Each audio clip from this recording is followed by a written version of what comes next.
Hey everyone, welcome to another episode of Deeper with God with Dame Rich. So today I just want to have a fireside chat with you about church. Yeah, we need to have a discussion about this because since 2000, 50 million people in America alone have left the church with no plan to return. And I'm one of those 50 million. And in that time, my relationship with God has increased times, I want to say maybe like 5.5 billion. And we need to talk about this. And I'm not going to get too deep into my testimony today, but I grew up in a type of apostolic church where if you know anything anyone else was doing that we weren't doing, those people were going straight to hell. You know, I had friends that listened to the Beach Boys that I went to school with. And that's the doctrine that we were taught. And you start to learn to be judgmental. You know, women didn't wear makeup except for if it was the pastor's family. Women had to have skirts down to their ankle. But then come to find out, those same women were still having babies and abortions or what have you. And it was taught about a brand of holiness based on external things and not internal. And this is what a church will do. I have a video called "The Word Church is Not in the Bible," and it's not in the Bible. The reason why it doesn't work is because Jesus never intended for it to be the way that it is. Think about on the surface. Just think about a couple of surface things. Let's think about it for a second. The best example we have, if we were going to have a church, the best example we would have is Jesus, right? He's the best example of a pastor. Jesus would be, right? How many times did Christ call himself a pastor or a bishop, or try to get an upgrade, and I'm an elder now, and I'm this now, and now I'm apostle, now I'm chief apostle, now I'm this. It's like, this is what the world has done. They have taken something that was holy and meant for the use of the edification of one another and building us up like this. The way we have our relationship with the Most High, who needs nothing, Isaiah 66:1, earth is my throne, heaven's my footstool. What can you build for me? Acts 19, I'm not praised or worshiped with man's hand. Man's hand can't build me anything. You can't do anything for me. How do you do something for me? You do something for me the way you treat one another. This is why Christ said, all of the prophets and the law hang on these two things. We know the first thing, love the Lord thy God with all your heart, mind, and soul. But what was the second thing? To love your neighbor as thyself. And if you kind of look at the way the church model is set up versus the way Jesus set things up, Jesus never taught in a building, ever. Yes, he went to the temple and had a colloquies with the scribes, and had duels with them, right? The scribes, the priests, the Levites who were there doing the service of the temple work. But in terms of his ministry, his crowd, never once was it in a building. Even go later on in the New Testament. Where did Paul say to greet most of the church members? Where were the church? With the church that is in the people's homes, Aquila and Priscilla, tons of others, right? So it was about community. And church is not about community. And especially in the black church, certain evil men, I believe there's a small amount who are doing this unaware, but most of them are aware, are taking advantage of people where they know they can put God on something, take all your money. They don't live in the neighborhood. They actually have a house 60 miles outside in the suburbs, $1 million mansions, by taking your little money that you do have from the government, the little money that you do have from the job, little money that you do have, taking 4 or 5 buses one way to a job to make minimum wage for you to give them their money. And actually the scriptures don't even talk about like that. Did you know the tithe was given to the poor? There's a tithe especially for the poor. Did you know that the deacons, and I have a video about this as well, you can go check it out. Did you know the deacon's job was to collect the money and give it to the poor? That's a deacon's job. Think about what the deacon's job is today, to collect the money and give it to the pastor. I used to know someone who was really close to my family. He went to a church where he was close to the top deacon. And I went to his church one time, and he had told me, he's like, yeah, this guy, this deacon, he collects all the money. It's a fairly large church. It's probably several hundred people there, probably 400 or 500 people there, at least. It's a pretty large church. And He said the deacon collects all the money. He gives it to the pastor. Then the pastor takes the money, folds it, and puts it into his shirt pocket. So much more I could tell you just about even with, sexual immorality. Think about the stuff that has been allowed in the church. Think about Eddie Long, who said he would fight the charges because he didn't do it. But then he signed a document that basically admitted guilt that he did it. And that was homosexual sex with a kid. And that was confused. But when I was coming up, if a woman had a baby, she did the right thing. She didn't abort the baby. She did the righteous thing and had the baby. She had to get up in front of the whole church and say what happened. And the man would never have to do that. And so these are things that you start to see over time, and God starts to show you things, because when you're in it, you can't see it. And that's what I hope this video finds you today. You're probably in something that you can't see, but this video is a gentle nudging. Listen, the word says, let God be true, let man be a liar, but let every word of God be true. So I really had to slowly and surely start believing on that and trusting in that. And like I said, going back to the way Jesus set up church, Christ was about doing miracles. He fed the people for free. And never once do you see in the scriptures that he called for a special tithe or a special offering. Now, yes, you saw them giving money in the temple, and he was there while they were doing it. But you never saw him stop service and have 2 or 3 offerings. Some of the people in the black church, you know what I'm talking about. It's nothing to have not just one offering. You got to have 3 offerings, especially during convention time, right? And so these are things that God just slowly delivered me from. And then whenever I look into my life and say, man, I'm stuck, I'm stagnant, I've never given him praise for what he brought me out of, because I was born into that. And there was a lot of good that came out of that. I had a lot of mental clarity and focus about right and wrong, probably overly conservative about things. But dealing with evil, you can never be too conservative about things.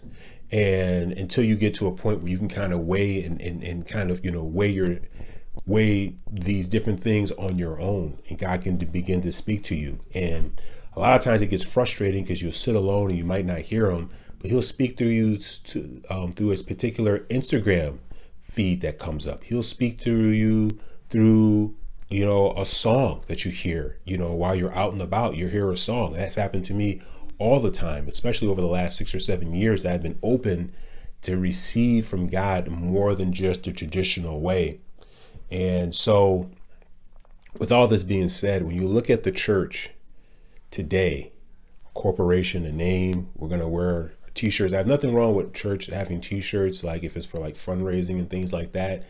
But people wear these nameplates on their shirts like their church is like it's bigger than the kingdom. And it's not. You're just a part of it. And we shouldn't be pushing a brand. I understand for legality reasons and different tax breaks. I understand incorporating a church. I'm not for that. I'm not against that. And actually that should be, that should be done. That's a wisdom thing to do. But all the other elements that come with it, in the service of people, comes dead last. Think about the last month or so. Let me ask you something. How many mailings did you get in the last month for either Trump or Kamala Harris? Think about just the last month alone. How many envelopes, how many postcards, mailbox stuffers did you get in the last month alone? Think about the grassroots effort on the ground. Think about the people working the polls late at night. It wasn't even late at night, but it's getting dark now over in Michigan. 5 p.m. is dark. And I looked at the people in the polls. They were still putting signs in the grass at 5 p.m. and you couldn't even see the signs. But it was that grassroots effort. And that's what the church should be, a 24/7 towards resolving issues that are in the community.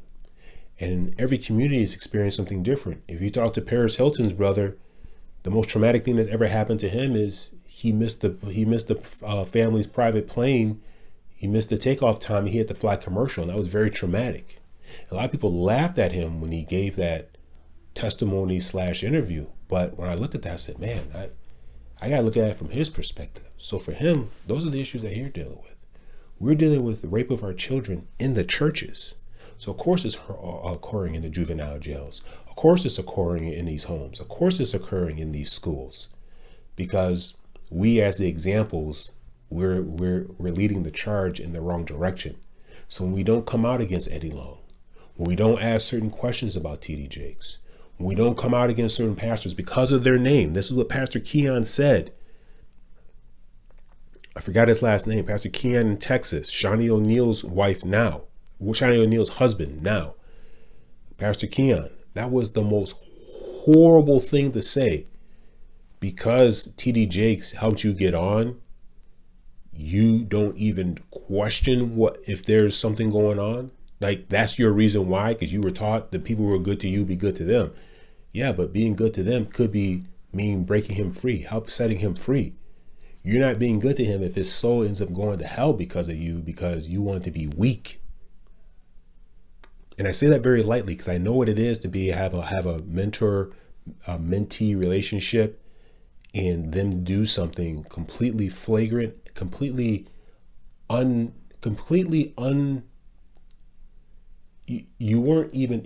completely unexpected. And I understand that. When it gets to a certain point when we're on TV, we're on YouTube, we have these large followings, we want to call ourselves these pastors and these names, and we want to ask for $4 or $5 million. We want to do these things. When it gets to that point, we have to have the courage then to pronounce right and wrong, no matter who it is. And if it was a mentee of mine, I would want them to do that. Because why did Paul say? Paul said that person who had intimate relations with his mother-in-law, what did Paul say? He said, I heard about this. Commit that man to give his soul over to Satan. Give him over to Satan so that his soul may be saved. And this is what we're not willing to do. We're not willing to have the confrontation to win the long-term war. Instead, we'd rather go after these short-term victories. And it really doesn't even become a victory. People, kids end up becoming harmed. And what did Christ say? If you hurt the least of these little ones, it's better that a millstone had been tied around your neck.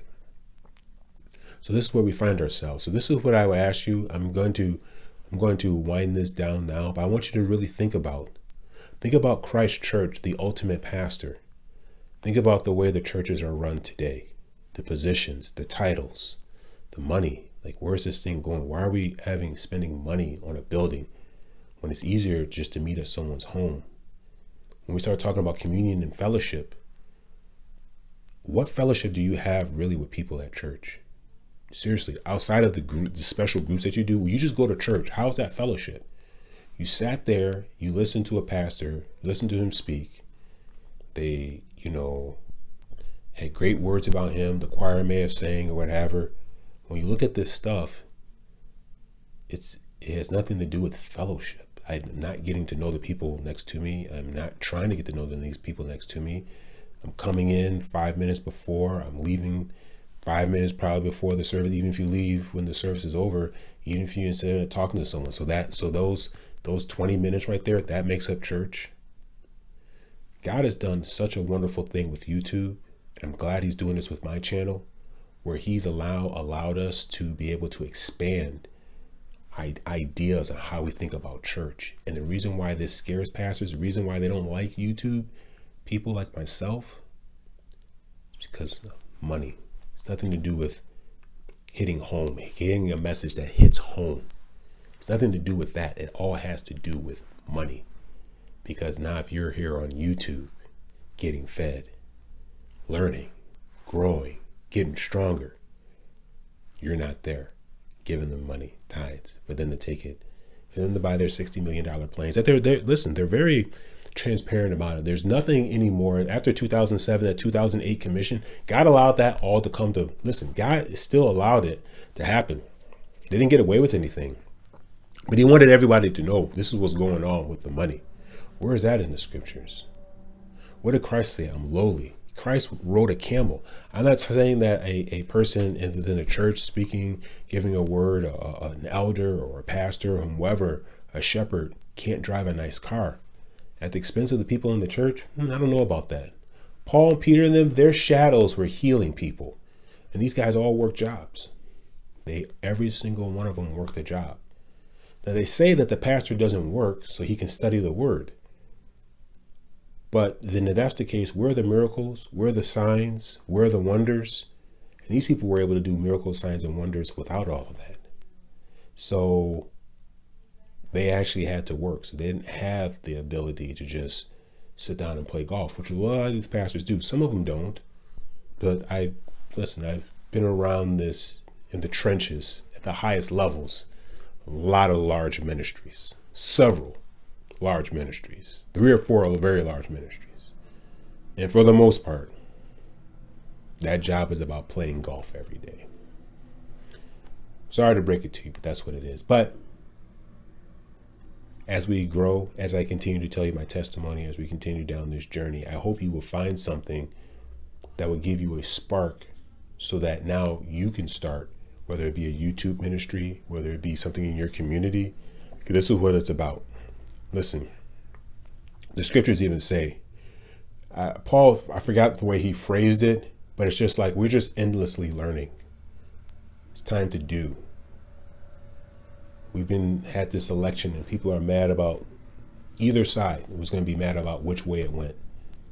The thing is, it doesn't matter. We can't depend on the world to fix our issues. We have to be the light. We have to be the word in the flesh as Christ was.